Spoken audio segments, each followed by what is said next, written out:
je m'appelle Fiona van der Weyden, je suis responsable des projets stratégiques au sein du groupe Netmore. Alors Netmore parie sur la pérennité du LoRaWAN parce que le LoRa, c'est la technologie pour tout ce qui est économie d'énergie. C'est-à-dire que c'est vraiment la technologie qui est cohérente.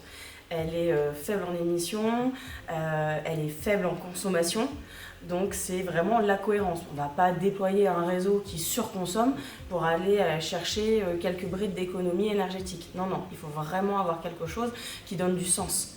Et c'est là où le LoRaWAN fait sens. Et c'est pour ça que Netmore s'attache à cette technologie en particulier.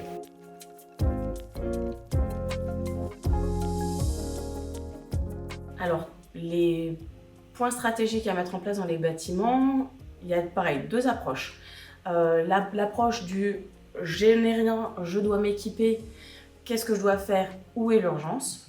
Et après, il y a ceux qui sont déjà un petit peu plus évolués, qui en sont déjà équipés, et là, ils vont aller chercher la partie confort.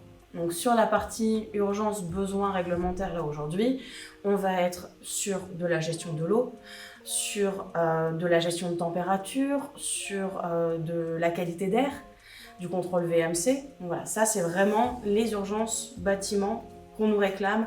C'est quasiment le trio gagnant systématique. Voilà, on sait que c'est indispensable, on va passer par là.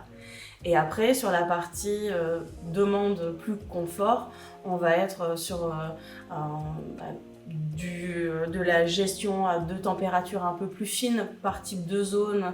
On va être sur, alors, un peu anecdotique, mais du volet roulant pour j'ouvre, je ferme voilà, à la bonne heure.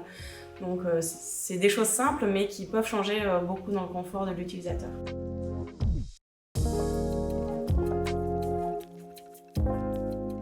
Le futur du LoRa dans le bâtiment connecté, c'est que tous les bâtiments soient connectés. Alors dans l'idéal, on aimerait aussi que les bâtiments puissent communiquer entre eux. Ça, ce serait vraiment le futur dans l'idéal. On n'y est pas encore, on va y arriver, mais on n'y est pas encore. Aujourd'hui, déjà, quand on arrive à avoir un ensemble, ne serait-ce que dans une rue, dans un quartier, de pouvoir, même au niveau d'une ville, que la ville puisse avoir un pilotage de l'ensemble de ces bâtiments, voilà, déjà pour eux ça change énormément, aussi bien dans la gestion de leur personnel, de savoir où est-ce que je dois aller ouvrir, où est-ce que j'ai besoin, peut-être j'ai plus de monde, j'ai moins de monde, comment je gère mon électricité, mon chauffage en fonction de la population.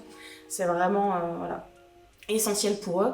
Donc déjà réussir à donner cette visibilité au niveau d'un groupe, donc soit industriel ou public, c'est déjà beaucoup et on va continuer à pousser pour que les villes soient de plus en plus connectées et que les bâtiments se parlent. C'est un projet qu'on a fait avec un industriel, en l'occurrence Renault, qui à la base était venu nous voir parce qu'il voulait du réseau pour la partie logistique de leur activité, de savoir où étaient les machines en interne chez eux. Et donc on a déployé un réseau privé dans les usines, dans leurs bâtiments. Et en fait, une fois qu'ils avaient ce réseau-là, ils se sont dit « Ah mais c'est bien, ça marche bien pour la logistique, qu'est-ce qu'on peut faire d'autre avec ce réseau ?» Et c'est là où en fait ils ont commencé à intégrer de la GTB et du bâtimentaire, de mettre des capteurs pour d'autres usages. Donc comme quoi, des fois, juste d'avoir un usage, c'est bien, mais le réseau en fait permet énormément. Donc voilà, il ne faut pas s'arrêter et se dire « Ah, j'ai un cas d'usage, je vais faire un réseau que pour ce cas d'usage ».